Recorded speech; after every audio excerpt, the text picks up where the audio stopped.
all trades, master of none is a popular saying, but I don't agree with it, because it pushes us into this one box and tells us that branching out and trying new things outside of this box shouldn't be done. We live in a society where everyone is specialized in one job and is part of this cognitive machine.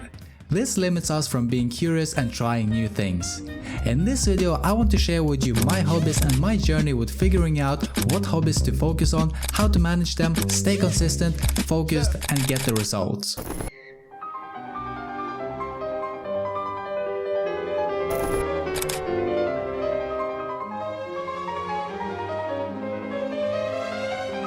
Is it better to have one or many hobbies? I asked this question on Threads and got 8 answers. Haha, hopefully this video gets more views.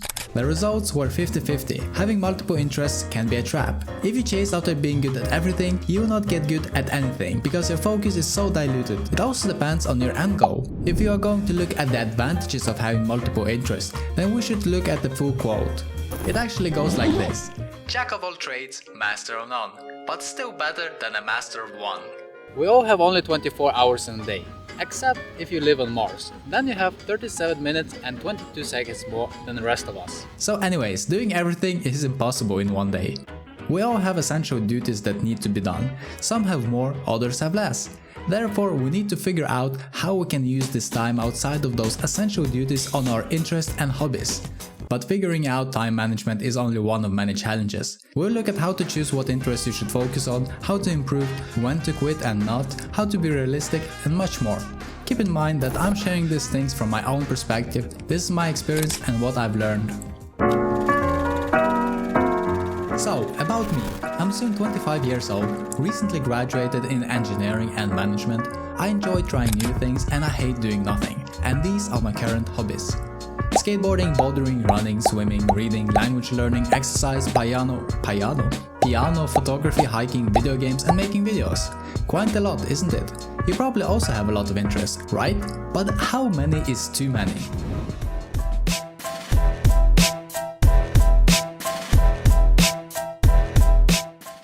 I took up skateboarding recently and have been at it for almost a year. See my habit calendar. Recently it stopped, but I'm on it, since it's difficult to start up many things again after a vacation where you did nothing. For the first couple of months I could barely stand on it and have thought about giving up so many times because I didn't see any progress, but now I can comfortably cruise around and do some tricks. Running is something I've been doing on and off for a couple of years, mostly during the summer, since running in the winter cold here is not fun. I remember I could barely run for 10 minutes with no break. And now I have signed up for a marathon in a month. Day 2, different city with a new friend. Let's go. I didn't give up because I saw how easy it was to run for others and I wanted to experience what it's like having endurance to run for a longer period of time. I eventually accomplished that. Now I also find it meditating. I enjoy running in the evening after a day of work to be by myself and enjoy a podcast or some music. Remember the importance of setting milestones. We'll come back to it later. I quit going to the gym and instead started doing workouts at home. It's not the same as the other sports. Here I'm thinking more about building muscles, something you do at the gym.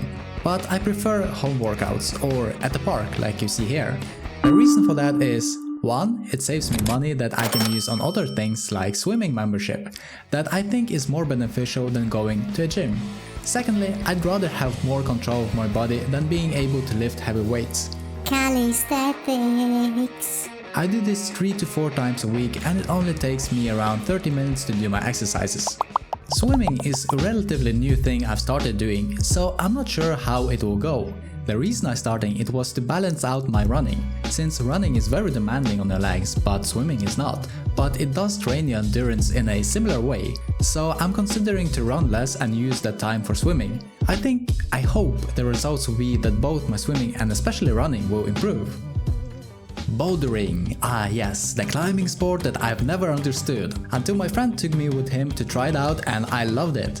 I want to continue with it, but currently I don't have enough financial resources to do it. Yeah, and that can be a barrier for a lot of other interests too. You want to start photography? You need a camera. Running? You need shoes. Piano? Well, you need the instrument or teaching lessons. Sometimes we can't pick and choose our interests, but have to take what we can.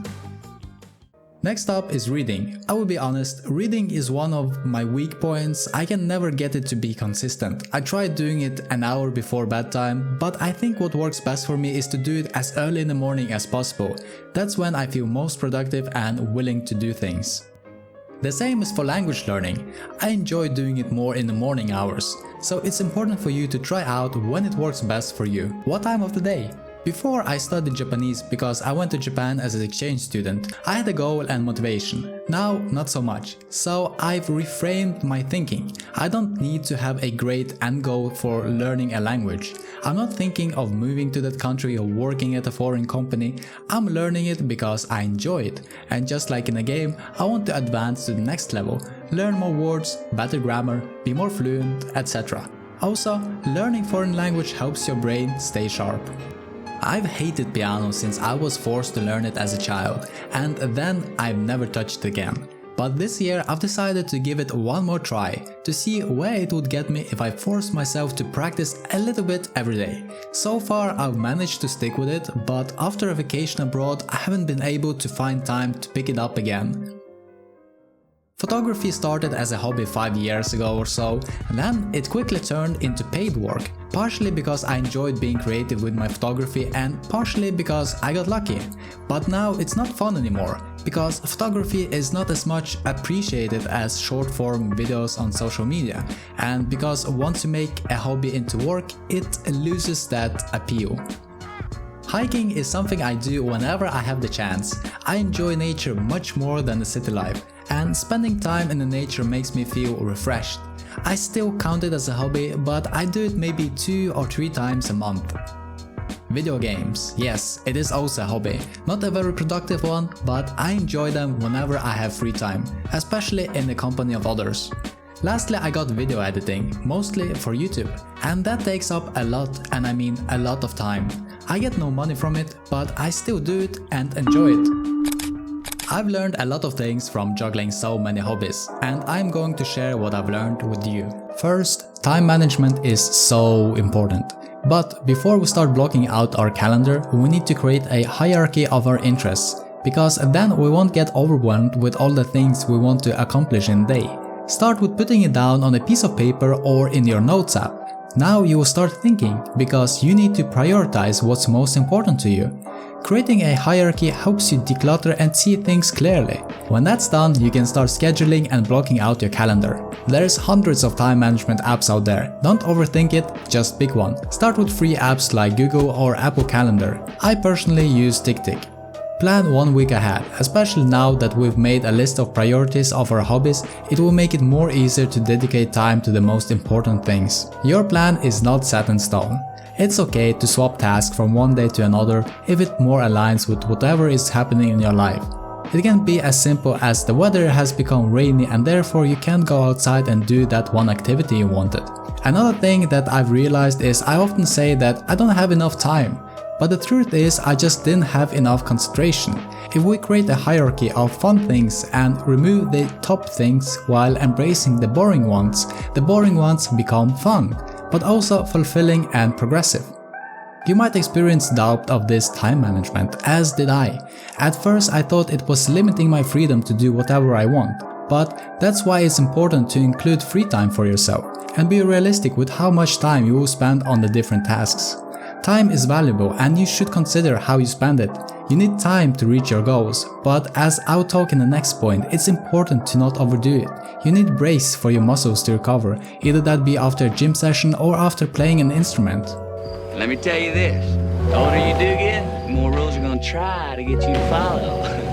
You just gotta keep living, man. Setting milestones. The Stoics said something along the lines of, how can you become better at something if you don't have a goal? When do you know you will become good at running? Is it when you can run for 1 hour or a certain distance? You don't know, and if you don't know, you won't become better. So set goals and milestones for everything you do. Break them down, divide into chunks. You can't achieve it all. Realize that. I dedicate 30 minutes every day to learn piano, but I won't become good at it after a couple of years, just because that requires to spend more time with the instrument, and I would have to increase the practice time from 30 minutes a day to maybe 2 hours. But piano is pretty low on my priority list, and therefore I acknowledge that I won't become really good at it. I have other priorities. Quitting is also okay. For me it was flying drones. I enjoyed it, especially the ones you have to build yourself. But I quit because it took way too much time, was expensive, and it had too many regulations. But don't quit too early. Don't jump from one hobby to another, wasting your time. After trying different interests for some time, decide to stick with one or a couple. Shiny object syndrome is a real thing, where we want to always try new things or buy new items, just because it's new, different, or refreshing. A place this originates from that you might not realize is social media. It's easy to come over a video of someone doing something better than us or doing something we're not. That can make us feel less worth. In a short amount of time we get exposed to so many different things that we wish we may have been doing, but we don't realize that what we watched took the creator multiple years to learn. It's inspiring, but don't let it put you down or make you jealous. Best advice: spend less time on social media. Maybe I should make a video on that topic. Improve what you can. There's a lot of things we do daily or very often. For example, cooking, drinking coffee, driving, writing, cleaning, etc. How about occasionally watching a tutorial on how to get better at cooking dinner? Learn how to write better scripts or emails, clean more efficiently, or pour higher quality coffee.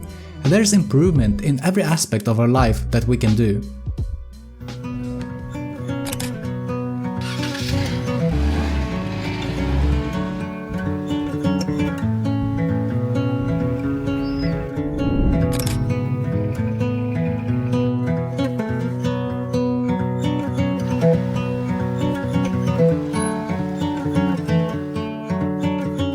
Try, but don't force it. There's so many hobbies out there you can try, and you should, even if you think you might not like it. For me, drawing was such a hobby.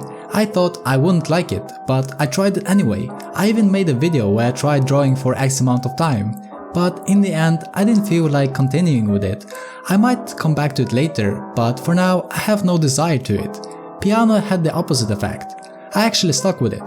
The conclusion here is don't be afraid to try. Let's look at forcing yourself to do something from another perspective. Thanks to the internet, there's infinite amount of things to explore.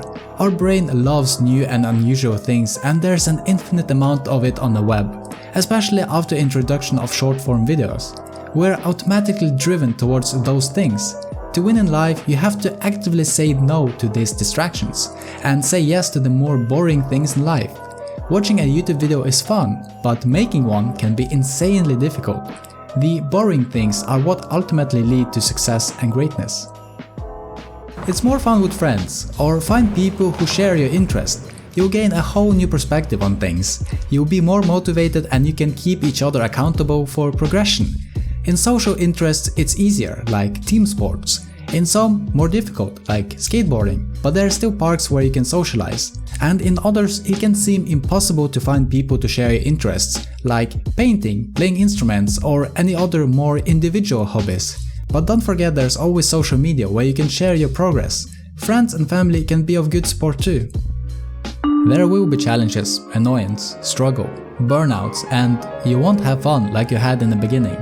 Preparing for these things is very important. To grow, you have to struggle and overcome the different barriers.